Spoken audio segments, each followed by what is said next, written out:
Bienvenue à la première présentation du cycle d'exposés sur la Covid-19 à l'Université de Stanford. Je suis le Dr David Ao. Je suis le Dr Mahadevan, et nous allons vous présenter une introduction à la Covid-19, sur la base des données actuellement disponibles. Nous allons passer en revue les signes et symptômes clés, aborder le profil de la maladie, et examiner son évolution clinique.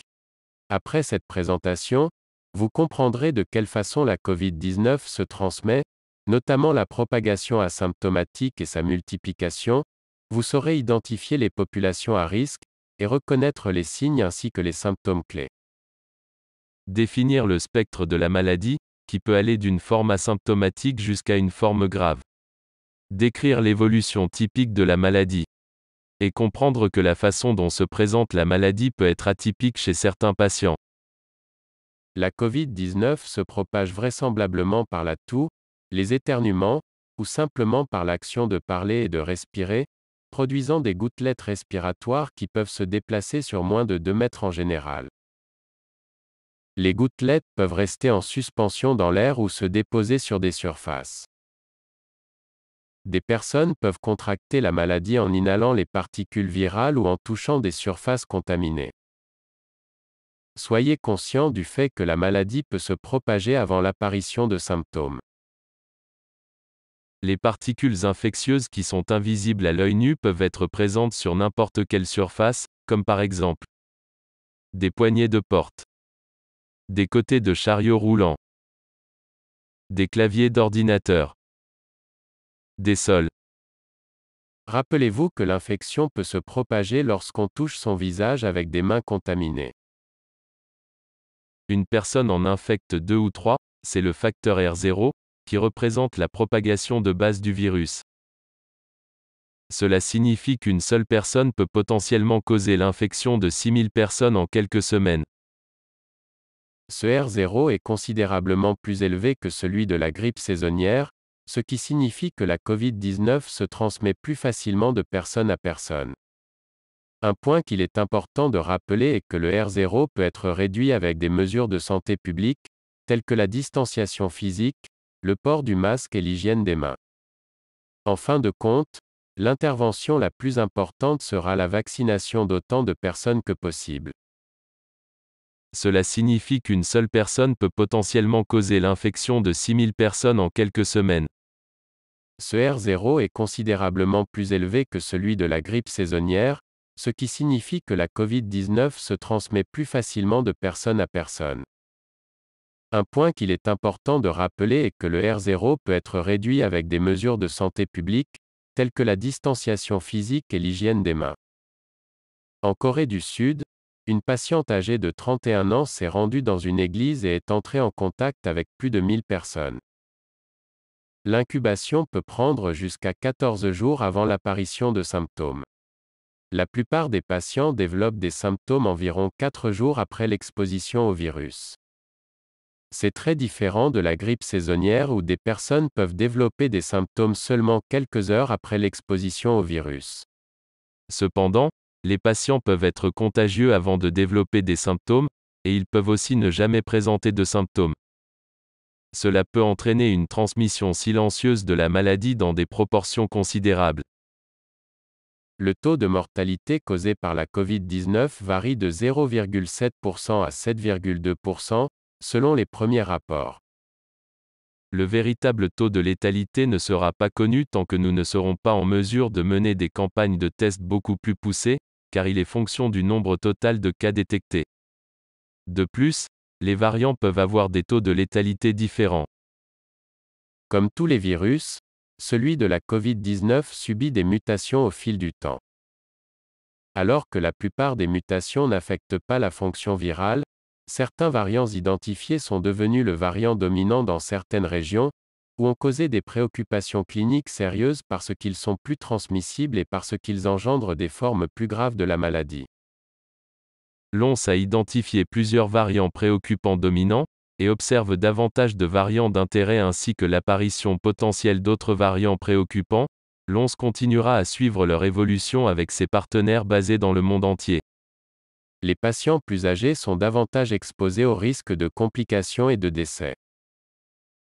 D'autres facteurs de risque accroissant la possibilité de complications et de formes graves de la maladie incluent un cancer, une maladie cérébrovasculaire, une maladie rénale chronique, une maladie pulmonaire chronique, du diabète, une maladie cardiaque, de l'obésité, la grossesse, le tabac. Les patients atteints de la Covid-19 ne développeront pas tous des symptômes. En Islande, une grande partie de la population a été testée. 50% des personnes dont le test s'est révélé positif n'avaient aucun symptôme. Et tous les patients ne développeront pas une forme grave de la maladie. Beaucoup de patients se rétablissent sans savoir qu'ils ont été contaminés, alors que d'autres, particulièrement ceux qui présentent des facteurs de risque, sont exposés au risque d'une forme grave de la maladie.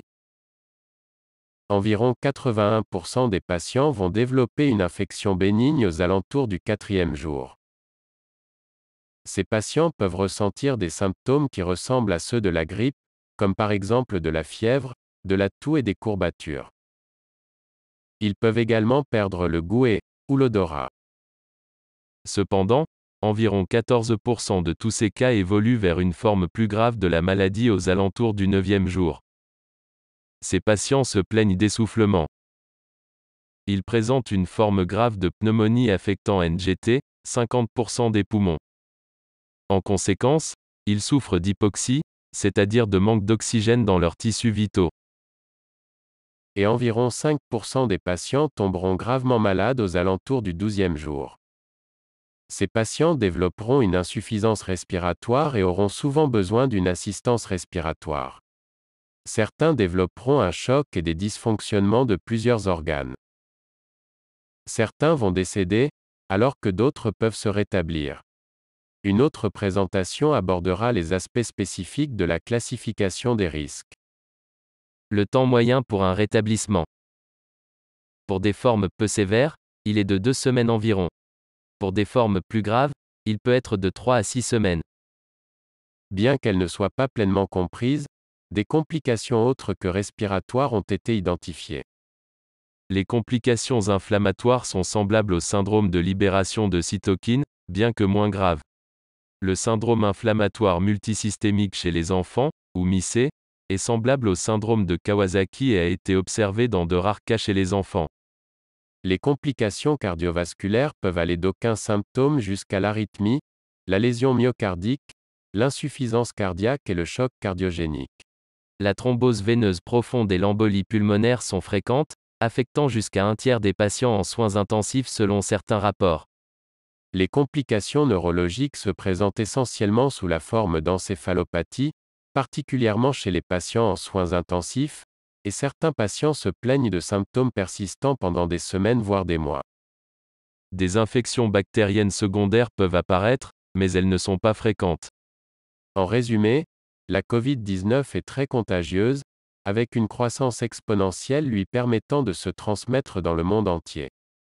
Les facteurs de risque d'une forme grave de la maladie sont essentiellement un âge avancé et une maladie chronique sous-jacente. Bien que la plupart des cas soient asymptomatiques ou bénins, certains variants préoccupants sont apparus, et peuvent potentiellement être plus contagieux ou causer des formes plus graves de la maladie. Les complications respiratoires sont les complications principales associées à la Covid-19, mais d'autres complications ont également été répertoriées. Les mesures importantes de santé publique incluent la distanciation physique, le port du masque et l'hygiène des mains. En fin de compte, l'intervention la plus importante sera la vaccination d'autant de personnes que possible. Les présentations qui vont suivre décriront la gestion clinique de la Covid-19. Merci de vous joindre à nous pour lutter contre la pandémie de Covid-19. Nous espérons que cette présentation vous a été utile. Prenez soin de votre santé et de votre sécurité.